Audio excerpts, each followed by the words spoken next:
You know, there are some people that disagree with me when I mentioned about, you know, when Trump was talking about going to Chicago and doing the things they're doing in D.C.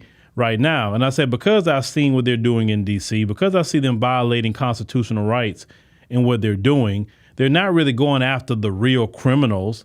I saw a video the other day, a sister was talking about that they're not even in the rough areas like talking about. They're more so in the tourist areas and places people normally would go. They're not going to certain areas in D.C. really where the crime is happening. Now, that's quite interesting, but yet you got all the National Guard and everybody else out there. But what they're doing is they're just picking people up for any little thing. And when I see this, listen, I don't support violation of constitutional rights, civil rights, or anything for any American, okay, any. But we know the idiots from the trailer parks. We know that they have no problem with violation of constitutional rights as long as it's happening to black people. Until it happens to them, then they want to start crying. Now, this one sister was actually in the arraignment court, and listen to what she says that she saw in that court. 135. 135, the number of people who were seen in D.C. arraignment court today. That's your initial appearance, the first time you see a judge. And in fact, arraignment court is still happening at approximately 10:26 p.m. They are locking people up for any and everything. 4 people were arrested yesterday for being in a public park. They arrested a barred attorney. We just saw him in arraignment court like 10 minutes ago. And this is what the judge said today, verbatim. I am forbidden from ruling on the 4th Amendment violations. And this is very clearly a 4th Amendment violation. Because I found probable cause, I have to hold you. Now, Trump is trying to hold DC for ransom. All of this shit is manufactured when we've had bail reform on the books as law since the 90s. Jeanine Pirro, her office, they don't know what the they're doing. Do you know how many times the judge had to come back and be like, what is this stay away order? What is the government asking for? What is happening? This paperwork is not right. New executive order and Trump trying to hold people for ransom. People are like, oh no, cash bail, this and that. Cash bail never went away, baby. But what it can be used for is under very limited circumstances. And according to Section 1321, you can only put a cash bond for risk of flight, not for dangerousness.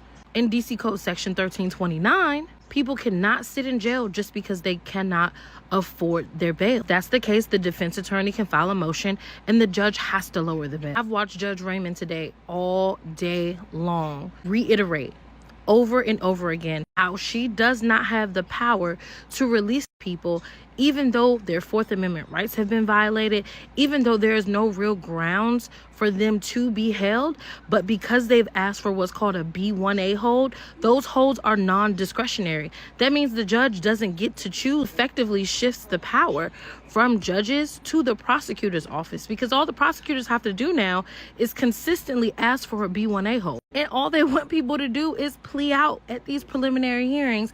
And if you don't choose to take the plea, they rescind the plea. Just like people are fighting in the streets, I need people to fight in the courts. I need y'all to get court watch trained. I need y'all to be on court support, because the violence that happened with policing, that's only the start. That same type of violence continues when it gets to the courtroom. This is a show. If nothing else is a show, these courts were a show before, but they really a shit show now. Get trained up. Court watch training this Thursday. And tomorrow, we have a special training so you can learn all about the courts, why we court watch, why we do this work. So as you heard, that the judge understands that a lot of people's 4th Amendment rights were violated and she can't do nothing about it.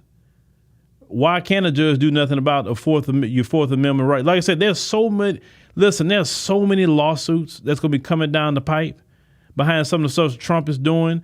And I know he's going to make it difficult for the lawsuits to go through while he's in office.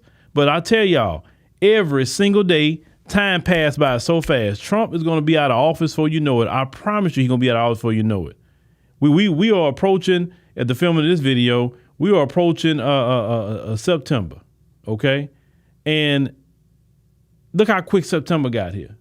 Trust me, you look up and it'd be time for Trump to get out of office like anybody else, like he did the first time. And when they circle back to all these rights violations, boy, the government going to be cashing out big time to a lot of people.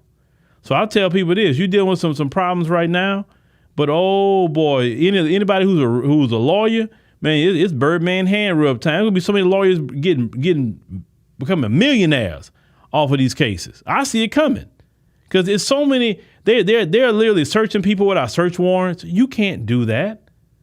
Anybody know without a search warrant, anything you find on them is not admissible in court because you didn't get it the right way. But yeah, they just doing whatever they want to do, like, oh, just lock people up, whatever the reason, lock them up. You don't solve crime by locking people up. You solve crime by tackling poverty. Crime is indicative to poverty. If you have more crime, you have more poverty. There's so many things America could do to get rid of poverty. We actually have the money to get rid of poverty if we wanted to. But this country do not want to get rid of poverty because they want a prison industrial complex.